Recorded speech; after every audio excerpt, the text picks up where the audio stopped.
Going on. This is Jean Moore with More Than Sports. I am here with former Oregon great Reuben Droughns. Reuben, thank you so much for being here. Thanks for having me, Gina. Absolutely.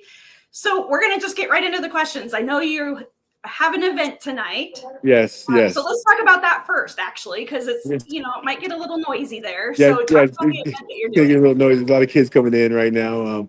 We're doing a charity event for with the Broncos for the Boys and Girls Club. Giving out Santa's going to be here, giving out gifts, and a lot of former Broncos are going to be here. Just enjoying the kids and being able to talk to them, and it's kind of like giving back because some of these kids may be underprivileged and all that stuff. So for me, it's a blessing. That's awesome. That's great. So thank you, by the way, for taking time away from that real quick to do this interview. I really appreciate that. Yeah, thanks for having me, though. This is awesome. Absolutely. So let's talk just a little bit about where you grew up, what your childhood was like. So I've had more of a. I grew up in Southern California, by the way of Chicago, Illinois. I was born in Chicago. Stayed there for about a good 10 years or so of my life, and you can hear all the kids. I'm sorry. I'm sorry for the noise and stuff like that, but all right. They're enjoying the escalator that they've probably never been on before. So I grew up but basically my mom and moved to Anaheim, California. So I grew up in Orange County where I had a lot of support and a lot of friends and family were helping me out to, actually get through my adolescent years and stuff like that. And then when I was in Chicago, I actually was going to the Boys and Girls Club. So this is something special for me. Yeah, no doubt. It's always amazing to be able to give back. Yes, it is. It is. So what age did you start playing football, and did you play any other sports? So when I came from Chicago, I was a big Bears fan, so I started playing right when I got back from Chicago. I knew some of my buddies were already playing football already, and I asked them, "What do I need to do in order to get into it?" And so they gave me all the advice that I needed, and I was able to join when I was 10 years old, and I started. So I just started with football. I didn't play any other sports. I didn't. We, be honest with you, we couldn't afford to play any other sports. Right. So until we got to school sports and stuff like that. When I got to junior college, or not junior college but junior high, I ended up playing tennis and playing a little soccer, playing some basketball, started wrestling, which I grew in love with wrestling. It's probably one of my second favorite sports. Okay. And didn't you what was your record wrestling? Because I hear you were a pretty good wrestler. I was a decent wrestler. I was ranked number 10 in the nation at the time. So I was a pretty decent wrestler. It's so funny because I think last year I went back to my coaches. He got drafted. He got put into the Hall of Fame of Orange County and stuff like that. And I was like, "Hey, coach, I really loved wrestling, and thanks for everything you did." He's like, "Reuben, let me tell you this. You would have been a state champion several years if you would have focused on wrestling like football." I was like, "Oh, okay." But what made you choose football over wrestling? I just loved it. I love being able to get with the group and had join, just hanging out with my friends.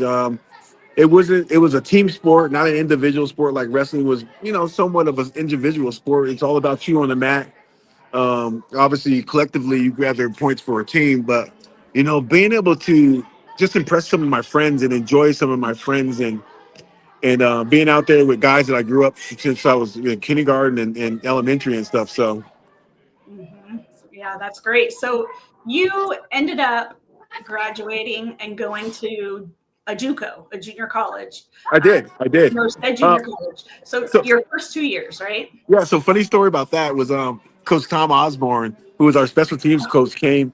He came to Anaheim. I guess he just heard about me. I don't know how he heard about me. I guess he went to another school, and the school told him that, "Hey, there's this guy that you should go see," and then he came, and I was like, and everybody's like, "That's the Oregon coach right there. That's the Oregon coach."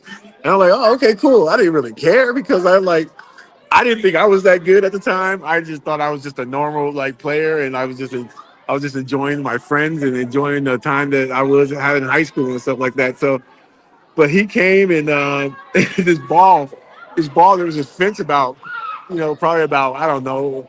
It was tall, and the ball went over there, and I had my uniform on, and I went over there and just jumped over it without any pads on, without any hands. I didn't touch the fence. I just jumped over it, and he was so impressed by that. He was like, "Oh my goodness!" After that, he talked to me about going to Oregon, and I was really committed to Oregon.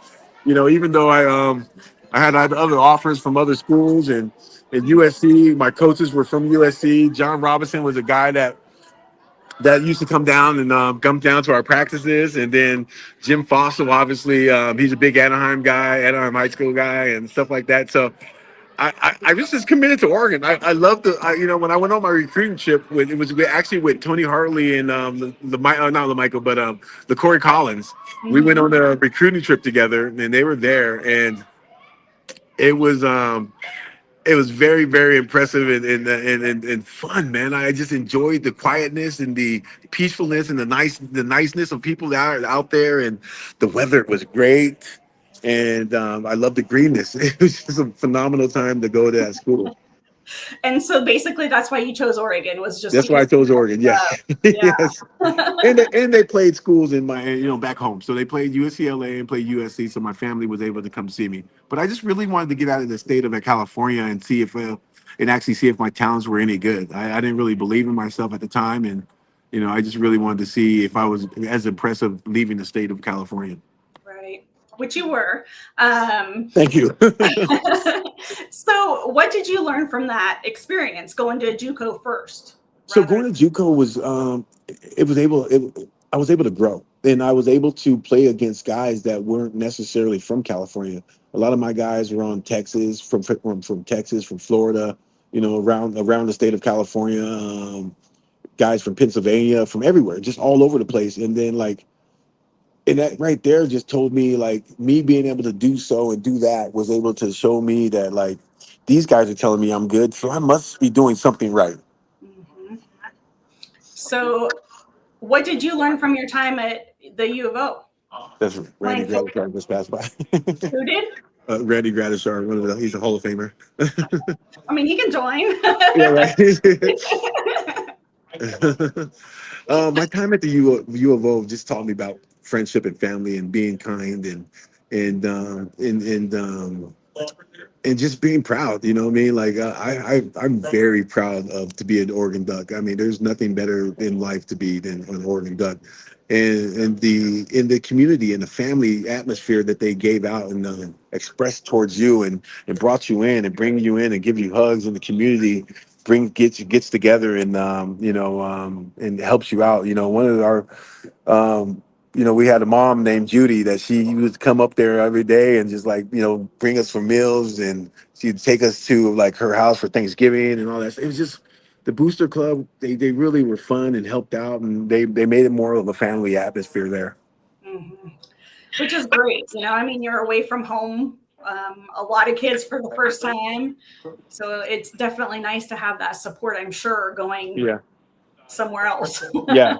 No, it was great support. It was being able away from home, especially when you come from a certain background like I do. Family was everything, and just being close to your family and having that atmosphere was everything. And so, with going to Oregon and I just Oregon is like a family. And it continues to be, and that's what I always tell anybody is, and I even with and I'm sure our head coach feels that way. Dan Lanning, I'm sure he feels that this is like family atmosphere. This is a place where I can stay and raise my kids and raise my family and enjoy life here. And it's an enjoyable place to be. Yeah, it is. I've lived here all my life, so Yeah. that's just something. Yeah. So you then went on and played 9 years in the NFL. Correct. Yes. Who would you say the player that you would say would who's the player that you would say played the best defense against you? Oh, geez, so many. Um, I would say against my own teammates, man. I mean, being able to compete against those guys every day, Champ Bailey, Al Wilson, being able to compete against guys like that every day in practice was the most difficult and gave me and also the most growth for me to go against Hall of Famers and all pro guys and stuff like that was just tremendous. And being around the same atmosphere on the same side as the offense, you got Terrell Davis, you got Rod Smith, Shannon Sharp. Being able to play with guys like that, it just helps you grow in the league and brings you back to reality. As a young pup, you come in, you're very wet behind the ears, and you think that everything's green and everything's going to be, oh, I got this, don't worry about it. But they take you under your wing and they show you how to growth and how to be a pro. Yeah, yeah. And so, what you played on how many teams? So I so I played on let me see 4 or 5 teams, including Miami practice squad, but 4 actual teams where I got to actually get on the game in the games. And tell me about the first time that your first NFL game and you're running out of the tunnel. What was that experience like? Wow. So my first NFL game running out of the tunnel. So I got hurt that game because coming through college, I thought all DBs were speed bumps, and that wasn't the case in the NFL. I learned my lesson real fast. So I it was just unreal. I meing, just the being of the big crowd, and I mean the atmosphere. I mean, just the electricity was going through the game, and it was just an unreal feeling, to be honest with you. Well, and it's something that you work your whole life for, I for made it. most I kids. made it. Yeah, Yeah, yeah, yeah. You're like, I made it. This is it. How do I keep myself here? exactly. Well, I mean, you were there for 9 years, so that was Yeah, good. yeah, yeah. So, after all of the accolades and the awards and the attention that you Yes. got, because you did win a lot of awards and you were, first team and all of this. And Yeah. so, I can't forget you actually won a Super Bowl as well. Yeah. Took a long time, but yes. So, I think sometimes athletes' identity is wrapped up in the sport that they play. Yeah. And so, what was it like for you when you retired and you don't have football? For me, when I retired, I thought I was the right time. I was ready, and it was hard at first because it was hard and easy because once training camp came around, I'm sitting on my couch and I'm putting my feet up. I didn't have to worry about making practice or getting hit anymore or going to meetings for like 6 hours or 7 hours a day. I can actually like chew. I can chew. I can chew on sunflower seeds at my home on my couch, watching them practice.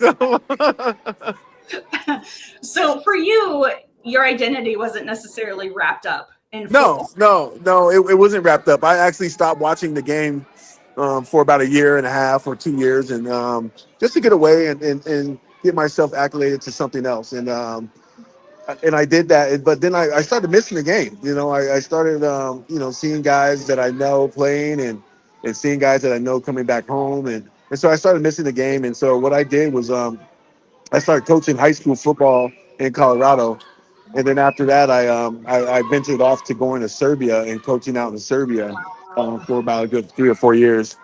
Wow, what was that experience like? It was great.